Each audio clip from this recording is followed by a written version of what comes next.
और भाई यहाँ पे ना ध्यान से स्कूटी चलाना। पहली बात, यहाँ पे हमारी जो साइड होती है वो राइट हैंड साइड होती है, को अंदर जाने नहीं दिए, कह रहे अलाउड नहीं है, या तो यहाँ पे कॉफी लो या कुछ खा के जाओ। एक जगह गया था दलात में, वहाँ पे मैंने सिर्फ 113 रुपये दिए थे पर डे के, और हॉस्टल बहुत बढ़िया था।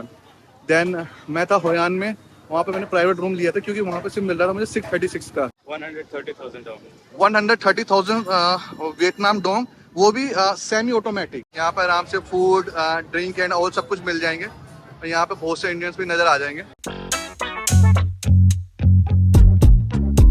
गुड मॉर्निंग एवरीवन, स्वागत है आप सबका एक नए व्लॉग में। मेरा नाम है पारस कौशल, मैं हूँ इस समय south east Asian country Vietnam में, मतलब जिसका ऑफिशियल नेम है the social Republic of Vietnam.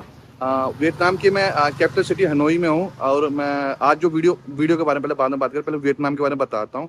Vietnam काफ़ी फेमस है अपने बीचेस के लिए, आइलैंड्स के लिए, ग्रीन माउंटेन्स के लिए, अपनी मार्केट्स के लिए, अपनी रिच हिस्ट्री के लिए, हैपनिंग सिटीज़ के लिए।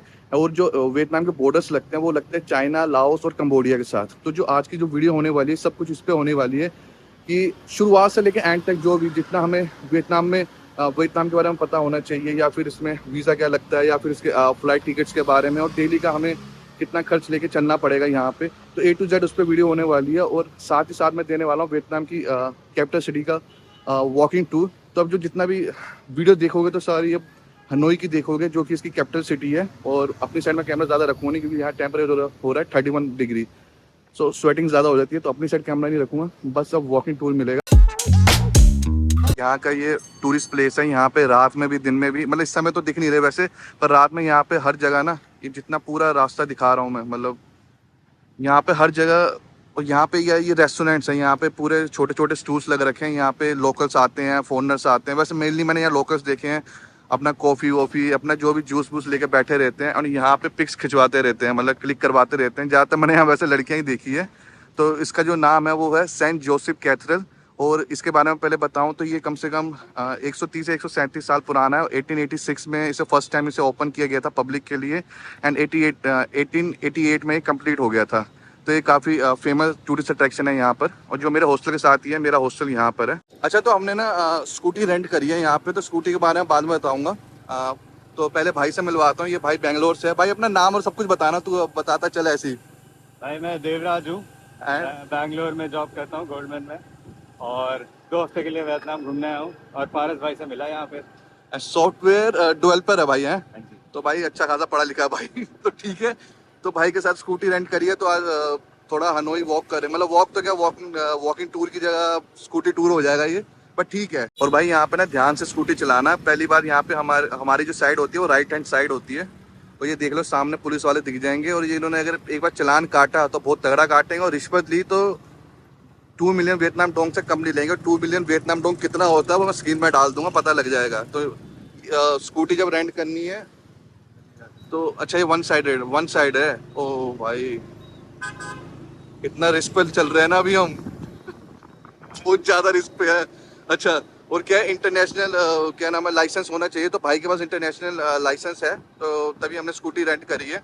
और वैसे उसके बिना भी चला लेते हैं लोग, ऐसी बात नहीं है, बट मैं तो यही बोलूँगा इंटरनेशनल लाइसेंस है तो तभी चलाएं, अदरवाइज रिस्क हो जाएगा, और जो चालान कटेगा, और रिश्वत भी 2 मिलियन से नीचे नहीं लेते हैं ये लोग। अच्छा, तो मैं फ़्लाइट्स की बात करूं इंडिया से वियतनाम, या वियतनाम से इंडिया की, मतलब राउंड ट्रिप की बात करूं, तो अगर हम 2-3 महीने से पहले से प्लान करके चलें तो हमें वो 16,000 तक की पड़ जाती है। हाँ, बट ये इसमें चेक इन बैगेज इंक्लूडेड नहीं है। वो अलग बात है कि अगर आप फ़्लाइट बुक करते हो इंडिगो की, तो उसमें चेक इन बैगेज इंक्लूड होता है 20 किलो तक, कभी कभी 25 भी होता है, पर मैक्सिमम 20 किलो तक इंक्लूड होता है। तो वो बट क्या है, अगर वियत जेट क्या है, वियतनामीज लो कॉस्ट एयरलाइन है, तो मैक्सिमम वियतनाम के लिए ना वियत जेट एयरलाइन चलती है। तो उसमें क्या है, उतना नहीं होता है, उसमें माने सिर्फ 7 किलो लगेज अलाउड होता है, वो भी कैबिन लगे। तो उसके लिए अलग से हमें पे करना पड़ता है। अगर हमें 7 किलो से ज़्यादा लेके हमें ट्रेवल करना है तो उसके लिए हमें पे करना पड़ता है एक साइड का 2,000। तो माने जो टोटल ट्रिप पड़ जाएगी वो पड़ जाएगी 20,000 की, तो वो अपना लेके चलना। तो अगर 7 किलो में ट्रेवल कर सकते हो तो देन 16,000 में पड़ जाएगी, बट अगर 7 किलो से ज़्यादा लेके चलोगे तो फिर वो 20,000 तक की पड़ सकती है। अगर वियत जेट की करते हो, इंडिगो की करती हो तो वो अलग बात है, वो भी मिले इंडिगो की ना मिले वो भी डिपेंड करता है एंड 7 किलो जरूरी नहीं है, पर 8 किलो तक अलाउड कर देते हैं इंटरनेशनल फ्लाइट्स में, डोमेस्टिक में नहीं। अगर वियतनाम में आते हो यहाँ पे डोमेस्टिक फ्लाइट्स लेते हो, यहाँ पे भी वियत जेट चलती है क्योंकि डोमेस्टिक एयरलाइन है वो यहाँ की, वियतनाम की। तो क्या बोलते हैं उसमें सिर्फ 7 किलो अलाउ करेंगे, उससे ज़्यादा अलाउड नहीं करेंगे। तो अभी हम ना एक और टूरिस्ट अट्रैक्शन पे आ चुके हैं, ये बहुत ज़्यादा फेमस है द रेल स्ट्रीट। ये इसको रील्स में भी देखा होगा, वीडियोस में भी देखा होगा। तो यहाँ पे हमने अपनी स्कूटी पार्क करी है। तो इसका जो हमें चार्जेस लगे हैं वो लगे हैं हमें 10,000 वियतनाम सॉन्ग। जितने मर्जी तक हम यहाँ पे रख सकते हैं, उसकी कोई टाइमिंग नहीं है, कोई लिमिट नहीं है उसकी कि इतने टाइम के लिए रखना है। अच्छा तो भाई यहाँ से एंट्रेंस है, यहाँ से हमें ऊपर जाना है। तो ये देख लो यहाँ पे इंस्ट्रक्शंस दे रखे हैं कि यहाँ पे ज़्यादा क्राउड मत करना, फ़ोटो वीडियोस लेना अलाउड नहीं है। बट मैं सब कुछ लूँगा यहाँ पे, क्यों वहाँ पे ट्रेन आती है तो वहाँ पे लोग कूदने लग जाते हैं, इसलिए मना किया गया है। चलो देखते हैं चल के। यहाँ से एंट्री है, तो ये पूरी ये ट्रेन स्ट्रीट है, ये देख रहे हो ना जैसे। और जो ये ट्रेन स्ट्रीट है ना, ये क्या बोलते थे, ओल्ड क्वार्टर में है। ओल्ड क्वार्टर माने यहाँ का जो बहुत ज़्यादा फेमस एरिया है, जहाँ पे अगर जैसे हनोई में आते हो तो बेसिकली द ओल्ड क्वार्टर में ही सब हॉस्टल्स हैं, ज़्यादातर बैक पैकर्स यहीं आते हैं, होटल्स हैं। क्योंकि ओल्ड क्वार्टर में अगर होटल और हॉस्टल लेते हो तो यहाँ से सब कुछ नियर बाय पड़ता है, वॉकिंग डिस्टेंस में पड़ता है। तो ये भी वॉकिंग डिस्टेंस में ही था, बट हम तो स्कूटी में हैं, पर वो अलग बात है। तो वॉकिंग डिस्टेंस में पड़ता है सब कुछ, जितने भी टूरिस्ट अट्रैक्शंस है, फेमस टूरिस्ट अट्रैक्शंस हैं। तो जो ये बेसिकली ये है ना, जो ये ट्रेन स्ट्रीट है, ये सब ना रेजिडेंशियल एरिया है। जिन्होंने जो यहाँ के जो लोकल लोग हैं ना, इन्होंने क्या किया, इसके फेमस होने की वजह से ना इसको शॉप्स में कन्वर्ट कर दिया। माने रेस्टोरेंट्स, कैफेज, अगर किसी को कोई ड्रिंक करता है तो उसे ड्रिंक करने के लिए भी मिल जाएगा यहाँ पे। तो इस तरह कन्वर्ट कर दिया गया है। तो काफ़ी फेमस है, इसको रील्स में देखा होगा। कोशिश करूँगा कि ऊपर जाके बैठूँ, अभी तो हम नीचे बैठे हैं। बाकी देखते हैं, यहाँ पे सब वेट कर रहे हैं कि ट्रेन कब आएगी। तो हम थोड़ी देर यहाँ पे बैठे हैं क्योंकि हमने कुछ खाया नहीं था, तो यहाँ पे कुछ खाने के लिए बैठे हैं। एंड यहाँ पे इसी के सामने यहाँ पे टाइमिंग दे रखी है उन्होंने कि ट्रेन की क्या टाइमिंग है। तो ये टाइमिंग्स है कि वीकेंड्स में, हॉलीडेज में इस समय के करीब आती है ये ट्रेन। इस ठीक है, इनकी जो टाइमिंग है ना, तो उसके टाइमिंग देख लेना, जिसको इसके हिसाब से आना हो तो आ जाना। मैं तो सिर्फ बस ऐसी सिटी वॉक के लिए आया था, स्कूटी वॉक बोल लो या सिटी वॉक बोल लो, उसके लिए आया था। तो जस्ट मेरे को कोई मतलब नहीं है इससे। ट्रेन आ गई तो ठीक है, नहीं आई तो कोई भी ठीक है। मैं वैसे ऊपर जाके वेट करूँगा वहाँ, या यहाँ वेट करूँगा मन किया तो। अच्छा तो यहाँ पे ना ये वियतनाम में जब आओगे ना, तो ये आइस कॉफ़ी हर जगह देखोगे। वियतनामीज आइस कॉफ़ी है, ये काफ़ी फेमस है, बहुत ज़्यादा फेमस है पूरे वियतनाम में। जहाँ पे ठंडा मौसम होगा वहाँ पे ये हॉट कॉफ़ी के नाम से फेमस है। और मैक्सिमम ये क्या है ना, वियतनामीज आइस कॉफ़ी ज़्यादा फेमस है, क्योंकि ज़्यादातर यहाँ पे मौसम गर्म रहता है। तो ये हर जगह देखने को मिल जाएगी। बहुत ज़्यादा बर्फ़ होती है इसके अंदर, कंडेंस मिल्क होता है, स्ट्रॉन्ग कॉफ़ी होती है, तो मिक्स करके देते हैं और हर जगह अलग अलग तरीके से मिलती है। इसका प्राइस 22,000 से लेके 55,000, 60,000, जो भी आपका जैसा पॉकेट अलाउ करती है, चोर अच्छी जगह जाना, तो उस हिसाब से बढ़ता रहता है। अच्छा तो अभी इस रेस्टोरेंट में हमने अभी क्या नाम है, हमने coconut coffee P, coconut ice coffee. And वही मेरा टोफू, मतलब मैंने tofu and steam rice, and भाई ने चिकन एंड स्टीम राइस हमने खाया, क्योंकि भूख लग रही थी, मैंने कुछ नहीं खाया था। तो अभी भाई बस हीरो बन के बैठा है, चलो वो अलग चीज़ है। अच्छा एक चीज़ बताता हूँ मैं, अभी क्या हुआ, फेस से पता लग रहा है बहुत ज़्यादा गर्मी है यहाँ पे, पर इग्नोर करो। यहाँ जो स्टॉप लिखा है ना, तभी कुछ फॉरेनर्स आए थे तो वो अंदर जाना चाह रहे थे। तो इन शॉप ने ना, मतलब इन शॉप ने क्या, कोई भी, मेरे को लगता है यहाँ पे ये जैसे मैंने बताया कि ये लोकल एरिया है, यहाँ रेजिडेंट है, यहाँ पे लोग रहते हैं, रेजिडेंशियल एरिया है ये।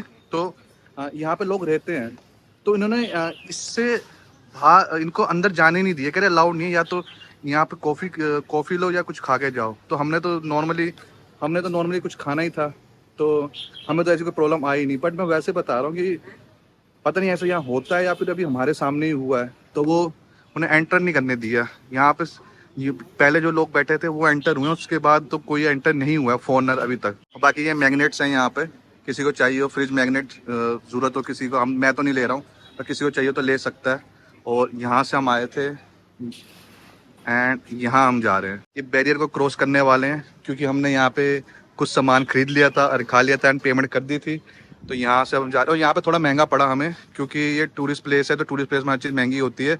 तो हम दोनों ने लिए थे स्टीम राइस, भाई ने चिकन लिया था, मैंने टोफू लिया था, एंड साथ में हमने लिए थे कोकोनट आइस टी, ठीक है। तो उसके हमने पे करे हैं 220 वियतनाम डोंग, जो कि सिर्फ इसलिए महंगा है क्योंकि ये टूरिस्ट प्लेस है। अदरवाइज़ बाहर कहीं जगह खाओगे तो सस्ता ही पड़ता है खाने को।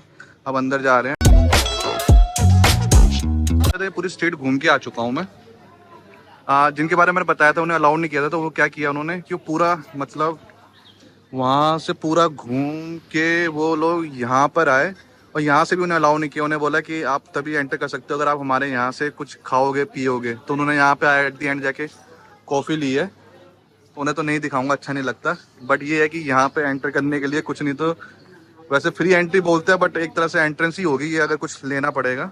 और क्या है, यहाँ पे नीचे ऊपर कहीं भी बैठ सकते हो, तो मैं तो जा रहा हूँ ऊपर बैठने कि वहाँ से ज़्यादा अच्छा लगेगा नज़ारा देखने में। क्या पता ऊपर कुछ एसी वेसी तो वैसे यहाँ लगा नहीं होता है। थोड़ी देर के लिए ऊपर आके बैठ गए हैं, पूरी मैंने स्ट्रीट पूरी नाप मारी है।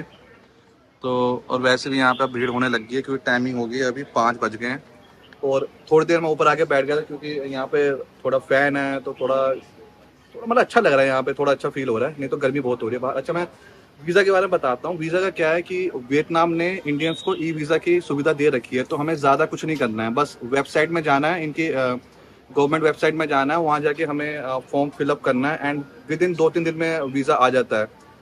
किसी किसी का 5-6 दिन भी लग जाता है, तो सबसे बेस्ट है कि 10 दिन पहले वीज़ा अप्लाई कर दो। ये सिंपल रूल बता दूं कि 5-6 दिन लगे हैं, मेरे खुद के 5-6 दिन लगे हैं, किसी किसी का 2 दिन में, किसी का 3 दिन में भी आया, 4 दिन में भी आया। जैसे भाई बैठा मेरे साथ में, तो भाई का 4 दिन में आया, 4 दिन में आया भाई का, मेरा 6 दिन में आया। कोई मुझे ऐसा भी मिला जिसका 5 दिन लग गए थे। तो 10 दिन पहले अप्लाई करके रखना।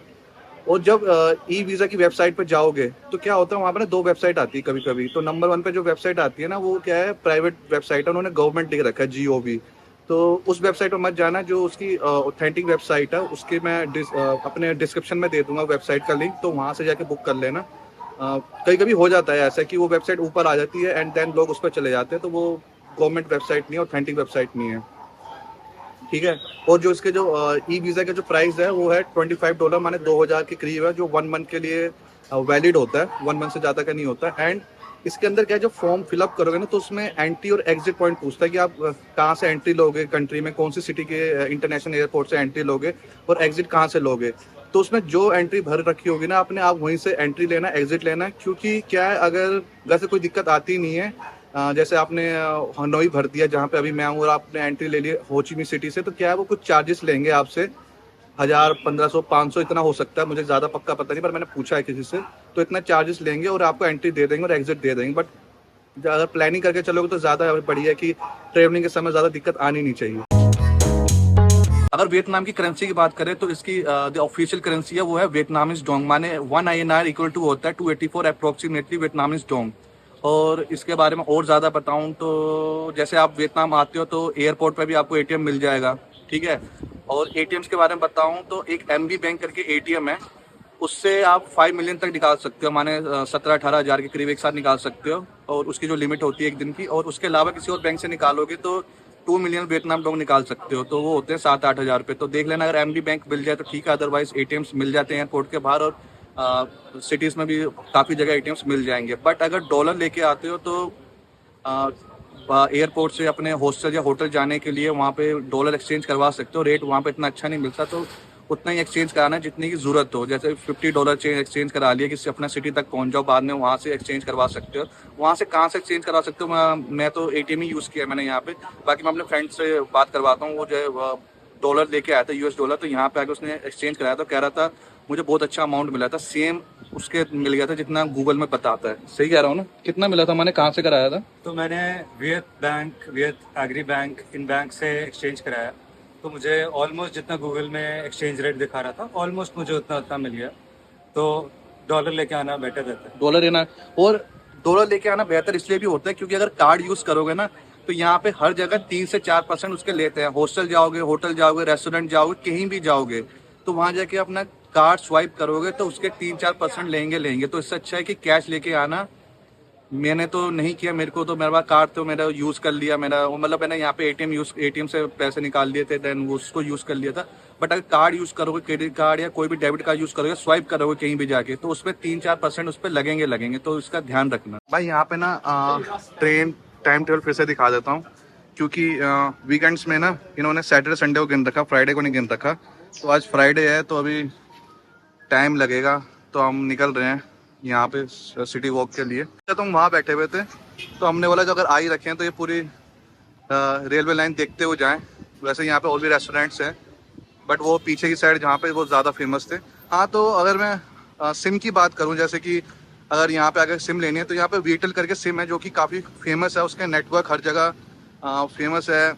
मैंने भी खुद उसकी सिम लिया, तो माउंटेन्स में गया हूँ, मैं इधर उधर गया हूँ, मैंने उसके बहुत पॉजिटिव रिव्यूज़ सुने थे आने से पहले भी। तो वीटल की सिम मुझे पड़ी थी 350 वियतनाम डोम की, क्योंकि मैंने एयरपोर्ट से ली थी और वहाँ पे सब कुछ महंगा ही पड़ता है। अगर 50 रुपये की कॉफ़ी बाहर लोगे तो वहाँ पे वो 200-250 से नीचे की नहीं पड़ती है। तो अगर आप रुक सकते हो तो सिटी में आके ले सकते हो, क्योंकि सिटी में और ज़्यादा सस्ती पड़ती है। बट मेरे को इतना रुकना नहीं था, एंड बाहर आके टैक्सी भी ग्रैब टैक्सी करनी थी मेरे को। जैसे ओला ओवर चलती है इंडिया में, तो वैसे ही वहाँ पे ग्रैब टैक्सी चलती है यहाँ पर वियतनाम में। तो मुझे वो करनी थी, तो मैंने बोला सिम ले ही लेता हूँ, अकेला हूँ, क्यों फालतू का रिस्क लूँ मैं। पर अगर आप लोग रुक सकते हो तो देन सिटी में आके लोगे तो और ज़्यादा सस्ता पड़ जाएगा। अदरवाइज वीटल की सिम अच्छी है, 1 वीक के लिए आ रहे हो, 2 वीक के लिए आ रहे हो, 1 मंथ के लिए आ रहे हो, तो उसमें अनलिमिटेड डेटा मिल जाता है। हाँ, बट ये है कि मुझे बाद में एक प्रॉब्लम आई थी कि उसमें ना कॉलिंग का नहीं दे रखा था उन्होंने, तो मुझे बाद में 50,000 का टॉपअप भी करवाना पड़ा था। तो उसका ध्यान रख लेना, उसका पूछ लेना कि वो दे रहे नहीं दे रहे हैं, उसमें कॉलिंग का सर्विस है कि नहीं है। बाकी इंटरनेट तो अनलिमिटेड फ्री था, एंड सिम ने अच्छा वर्क किया था। तो अगर हम एकोमोडेशन की बात करें तो एकोमोडेशन का ऐसा है कि यहाँ पे जो हॉस्टल्स हैं वो 300 से 600 रुपये में मिल जाते हैं पर डे के हिसाब से, और वो सिटी टू सिटी वेरी करता है। जो मेजर सिटीज़ हैं, बड़ी सिटीज़ हैं, वहाँ पे थोड़ा महंगा मिलेगा। महंगा क्या माने, वही 350-400, तो ऐसे वेरी करता है। और जो होटल्स हैं वो डिसेंट होटल्स 1500 से लेकर 3000 तक के मिल जाएंगे। डिसेंट्स की बता रहा हूँ, 1500 में बहुत बढ़िया मिल जाएंगे, एंड हॉस्टल्स भी 300-400 में बहुत बढ़िया मिल जाएंगे। जैसे कि मैं एक जगह गया था दलात में, वहाँ पे मैंने सिर्फ 113 रुपये दिए थे पर डे के, और हॉस्टल बहुत बढ़िया था। देन मैं था होयान में, वहाँ पे मैंने प्राइवेट रूम लिया था, क्योंकि वहाँ पे सिर्फ मिल रहा था मुझे 636 का पर डे के हिसाब से, तो बहुत बढ़िया था। तो डिसेंट मिल जाएंगे यहाँ पर, कोई दिक्कत नहीं आएगी। यहाँ पे एकोमोडेशन तो बहुत सस्ता मिल जाएगा और बहुत बढ़िया मिल जाएगा। अगर मैं खाने की बात करूँ ना यहाँ पे कि फूड का कितना कॉस्ट देना पड़ेगा, तो नॉन वेज वाले के लिए तो ठीक है कि अगर जो नॉन वेजिटेरियन है तो उसके लिए तो यहाँ पे सस्ते में हो जाएगा, क्योंकि यहाँ पे बहुत से ऑप्शंस मिल जाएंगे उसे। तो आराम से 150 तक में भी हो सकता है, 200 में भी हो जाएगा, 250 भी, जो भी मतलब आपकी पॉकेट अलाउ करती है। बाकी थोड़ा जो वेजिटेरियन है उनके लिए हो सकता है कि 200-250 रुपये, 300 रुपये इतना पड़ सकता है। एक मील का बता रहा हूँ मैं, जो भी ये कॉस्ट बता रहा हूँ। तो वही लगा लो, अगर पूरे दिन का देखा जाए तो 1000 रुपये मैक्सिमम, मैक्स टू मैक्स पड़ जाएंगे दोनों को, अगर पॉकेट के हिसाब से बताऊँ तो। यहाँ पे आराम से वियतनामीज फूड बढ़िया है, खा सकते हो, ट्राई कर सकते हो। वैसे भी वियतनाम आए हो तो यहाँ का फूड खाने में ज़्यादा बेहतर है कि अपना इंडिया में तो फूड खाते ही हैं अपना। तो यहाँ पे 1000 रुपये में ज़्यादा से ज़्यादा पड़ जाएगा, तो पूरे दिन की जो कॉस्ट आ जाएगी वो आ जाएगी 1000 रुपीज़। अगर मैं खाने की बात करूँ, पहले तो मेरे पीछे दिखा देता हूँ, ये वेस्ट लेक है, यहाँ की बहुत ज़्यादा फेमस लेक है यहाँ की, इसे बोलते हैं वेस्ट लेक। तो बहुत ज़्यादा फेमस है, यहाँ पे वॉक करते हुए दिख जाएंगे, और जॉगिंग करते हुए दिख जाएंगे, साइकिलिंग करते हुए दिख जाएंगे यहाँ पर। और वो भाई दिख रहा है नहीं दिख रहा, वो तो सीधा अकेला निकल गया है, तो ठीक है।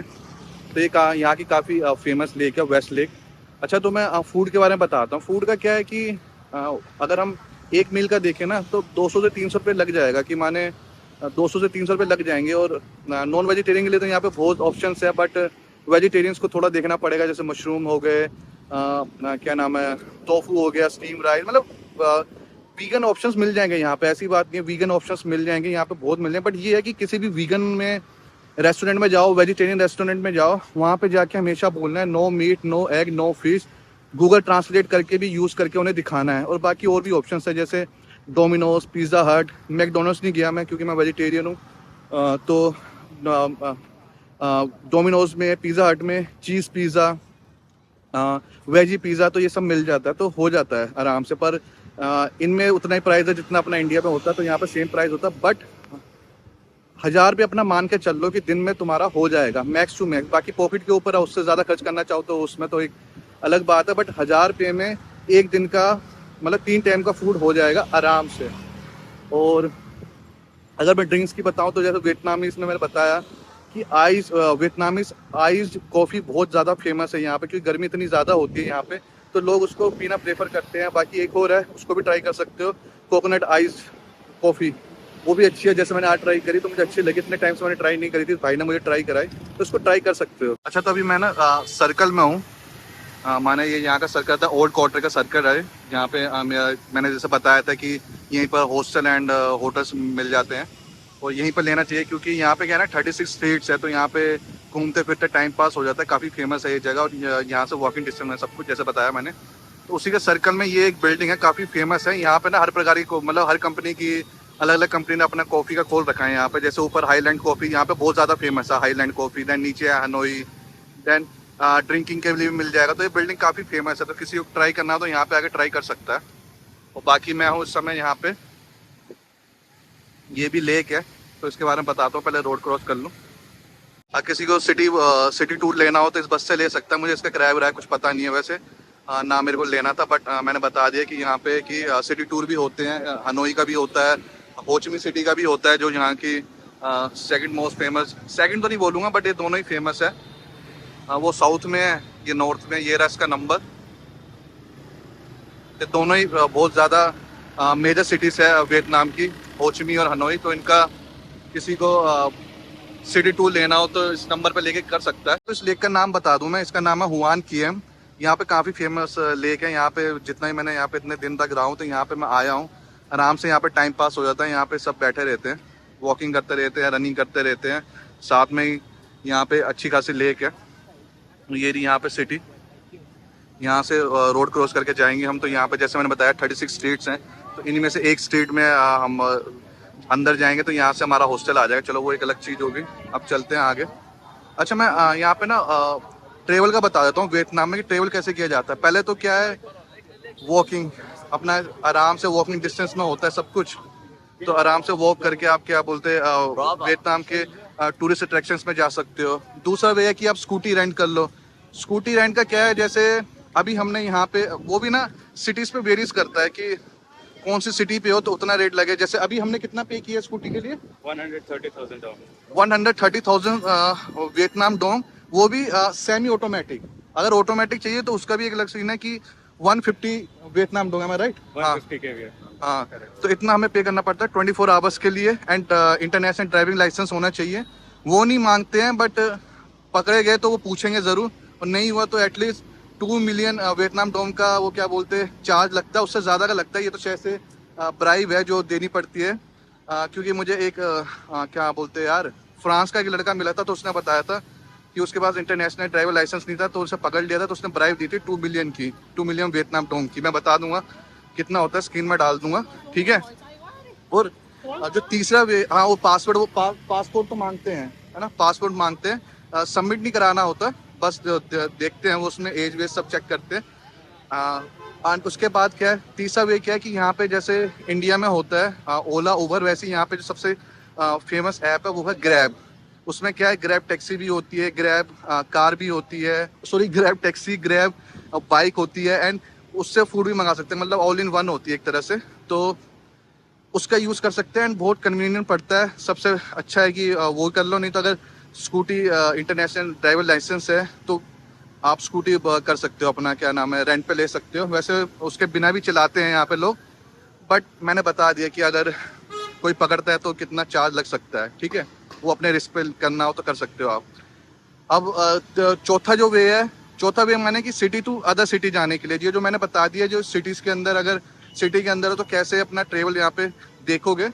बट अगर सिटी टू सिटी जाना है, किसी और सिटी जाना है, तो मिनी वैन्स होती हैं यहाँ पे, बसेस होती हैं, ट्रेन होती है, बाकी फ़्लाइट तो होती है। तो सब कुछ वेरी करता है आपके पॉकेट पे कि कैसे ट्रेवल करोगे। बसेस का मैंने प्रॉपर बता दूँ, 6-7-8 घंटे का जो सफ़र होता है 1200-1300 में हो जाता है। 2 प्रकार की बसें होती हैं यहाँ पे, क्या नाम है, जिसमें क्या बोलते हैं वीआईपी बसेस होती हैं, उसमें फैसिलिटीज़ ज़्यादा दी जाती हैं। और बाकी एक नॉर्मल बसेस होती हैं जिसमें सिटिंग होती है, किसी में स्लीपर होती हैं, तो वो नॉर्मली होती हैं, बाकी कंफर्टेबल होती है, बढ़िया होती है। बाकी रही ट्रेन की बात। अच्छा, तो ट्रेन के बारे में बता रहा था, ट्रेन में भी सफ़र कर सकते हो। ट्रेन में भी 1800-2000 रुपये में आराम से सफ़र हो जाता है। मैंने 15 घंटे का सफ़र किया था, एंड सॉफ्ट सीट में किया था मैंने, अच्छी खासी सीट थी, उसे सॉफ्ट सीट बोलते हैं। स्लीपर होती है, सॉफ्ट सीट होती है, बट मैंने सॉफ्ट सीट में किया था। देन उसमें मेरे ख्याल से 1800-2000 रुपये लगे थे। मैंने स्क्रीन पर डाल दूँ कितने लगे थे वो, मैंने वैसे उसके ब्लॉग्स बनाए हैं, उसमें पता लग जाएगा आपको। एंड बाकी तो फ़्लाइट होती हैं, तो फ़्लाइट भी 2-3 हज़ार रुपये में हो जाती हैं यहाँ पे। बट वो क्या होता है, वो डोमेस्टिक फ़्लाइट्स होती है, तो उसमें 7 किलो से ज़्यादा बैगेज अलाउड नहीं किया जाता। तो ध्यान रखना है इसका कि 7 किलो के बैगेज के साथ ही आपको क्या बोलते हैं 2-3 हज़ार रुपये में आराम से यहाँ पे सिटी टू सिटी कवर कर सकते हो। वैसे तो जिस हॉस्टल में रुकोगे, जिस होटल में रुकोगे, उनके टाई अप्स होते हैं बाकी कंपनी के साथ। जैसे कि अगर जैसे एक सिटी से दूसरी सिटी जाना है बस के लिए, मिनी बसेस के लिए, ट्रेन के लिए, फ्लाइट्स के लिए, तो वो सबका अरेंजमेंट करवा देते हैं। और इवन अगर सिटीज़ में टूरिस्ट अट्रैक्शन में जाना है या फिर ट्रैकिंग करनी है या फिर कुछ भी करना है, तो उनके सबके टाइप्स होते हैं कंपनी के साथ। होटल और हॉस्टल किसी में भी रुकोगे कहीं भी पूरे वियतनाम में। बट क्या है, अगर आपको उनसे कांटेक्ट नहीं करना है, सीधा वेबसाइट यूज़ करनी है, तो यहाँ पे 2 वेबसाइट्स हैं जो बहुत ज़्यादा यूज़ होती हैं, जो कि एक है 12 गो एशिया, उसे 12 गो एशिया भी बोला जाता है, तो जो मर्जी प्रोनाउंस करो, ठीक है। मैं तो 12 गो एशिया ही बोलता हूँ, तो 12 गो एशिया नहीं बोलता। तो कुछ उसमें से क्या है, आराम से बस की टिकट्स हो जाती हैं, ट्रेन की टिकट भी हो जाती है, फ्लाइट की टिकट्स भी हो जाती है, मिनी बसेस बोलते हैं उसे, मिनी वैन भी बोलते हैं, तो उसकी भी टिकट हो जाती है एक सिटी से दूसरी सिटी जाने के लिए, ठीक है। और डिस्काउंट अमाउंट मिल जाता है। अगर ज़्यादा हेडेक नहीं लेनी है तो अपने हॉस्टल और होटल से बात कर सकते हो, ठीक है। दूसरी वेबसाइट है klook.com, KLOOK.com।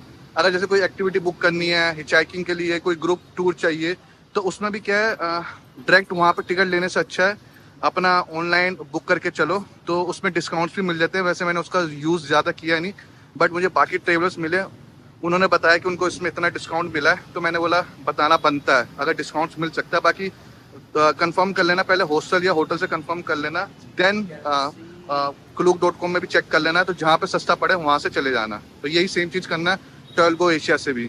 बस इसका इन सब का हॉस्टल में पहले पता कर लेना, होटल में पता कर लेना, देन वेबसाइट में देख लेना, जहाँ सस्ता पड़े उसको यूज़ करके आप आगे जा सकते हो। घूमते घामते ना स्ट्रीट पे आ चुके हैं, यहाँ की हनोई की फेमस स्ट्रीट है। यहाँ पे इस तरह सारे जो स्ट्रीट्स हैं, यहाँ पर आराम से फूड, ड्रिंक एंड ऑल सब कुछ मिल जाएंगे। और यहाँ पे बहुत से इंडियंस भी नज़र आ जाएंगे, ठीक है। पूरी स्ट्रीट देख रहे हो, पूरी भरी पड़ी है चारों साइड से, जैसे मैं चारों साइड से दिखा रहा हूँ, 1 2 3 एंड अगेन 4।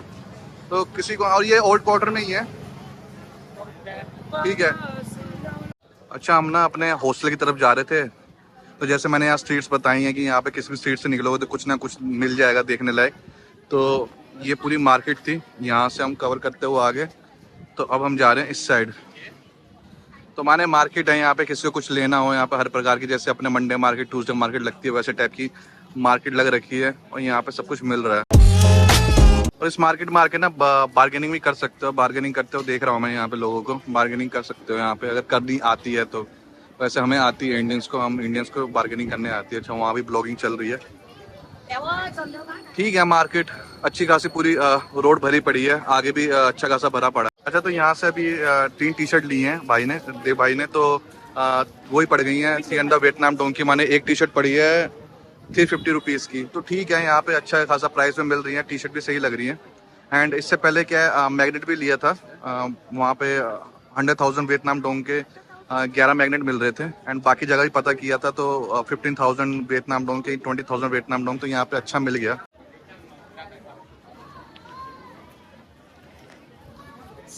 अंकल वहाँ पे वही देख के पेंटिंग बना रहे थे, जैसे वो लोगों ने रील्स में भी देखा होगा। तो ठीक है, किसी को अपनी पेंटिंग बनवानी है तो बनवा सकते हो यहाँ पे। ये लेक है होआन कियम, इसके साथ है फेमस हनोई की बिल्डिंग। यहाँ पे कॉफ़ी मिलती है इन पूरी बिल्डिंग्स में, बाकी ड्रिंक्स भी मिलती हैं।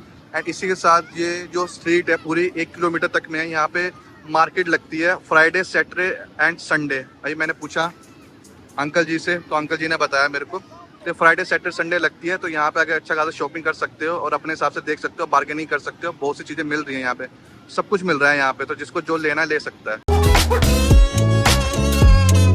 अच्छा, तो फाइनली मैं हनोई के इंटरनेशनल एयरपोर्ट टर्मिनल 2 पे आ चुका हूँ। यहाँ से मेरी फ़्लाइट है दिल्ली के लिए। तो आज मुझे पूरे 30 दिन हो चुके हैं, और वियतनाम के बारे में वैसे मैं जितना कुछ बताना चाहिए सब कुछ बता चुका हूँ। वियतनाम आने से पहले जो चीज़ें पता होनी चाहिए वो सब कुछ बता चुका हूँ, फिर भी 1-2 बता देता हूँ मैं। और जैसे कि बेस्ट टाइम क्या है वियतनाम आने का, तो वो सबसे बेस्ट टाइम है कि नवंबर से अप्रैल में आओ, और वर्स्ट टाइम वही हो गया फिर देन अक्टूबर से मई तक, क्योंकि अक्टूबर से मई में यहाँ होती है बारिश और मौसम होता है एकदम ह्यूमिडिटी वाला, घूमने का मन ही नहीं करता, ठीक है ना। तो मैंने ब्लॉग्स बनाए हैं वैसे, इसके देखना, जैसे इस वीडियो के बाद सारी ब्लॉग्स आएंगे इसके वियतनाम के, तो उसको जरूर चेकआउट करना। और इससे पहले अगर मेरे उज़्बेकिस्तान के नहीं देखे तो उसको चेकआउट करना। अच्छा, तो मैं इसके बारे में बता रहा था। और नवंबर से अप्रैल क्या मौसम सही रहता है, घूमने फिरने वाला रहता है, पर प्रॉब्लम एक ही है, वो हाई सीज़न होता है। उस समय इतने टूरिस्ट आते हैं ना कि होटल रेस्टोरेंट्स के वहाँ पे रेट बड़े मिलेंगे। अक्टूबर से मिनिमम फ़ायदा ये रहेगा 30 से 50% आप अपना पैसा सेव कर सकते हो। बट घूमना बाकी तो घूमना तो अपने ऊपर ही है, पर ये है कि उस समय थोड़ा बारिश का समय रहता है तो थोड़ी दिक्कत रहती है। एंड मुझे एक और बात बतानी थी, जैसे कि आप प्लान कैसे अपना बना सकते हो कि वियतनाम को ना 3 रीजन्स में बाँट सकते हो, north north Vietnam, central Vietnam और साउथ वियतनाम। तो अगर 1 हफ्ते के लिए आ रहे हो, 2 हफ्ते के लिए आ रहे हो, तो इसको जैसे 1 हफ्ते के लिए आ रहे हो तो पहले नॉर्थ वियतनाम कंप्लीट कर लो, फिर देन सेंट्रल वियतनाम कर लो, बाद में अगली बार आके, या थर्ड टाइम आके साउथ वियतनाम। बट अगर 1 महीने के लिए आ रहे हो तो क्या ज़्यादातर लोग क्या करते हैं, साउथ से नॉर्थ जाते हैं या फिर नॉर्थ से साउथ आते हैं वियतनाम में। मैंने जैसे साउथ से वियतनाम किया है, तो आप भी उसको वैसे कर सकते हो। बाकी बहुत ज़्यादा गहराई से जानना है तो मेरे ब्लॉग्स आएँगे, उसमें देख लेना। बाकी जितना मेरे को बताना था, समझाना था कि वियतनाम आने से पहले जो-जो चीज़ें पता होनी चाहिए, वो सब कुछ मैं आपको बता चुका हूँ। तो मिलता हूँ मैं अब वियतनाम की सीरीज़ के ब्लॉग्स पर।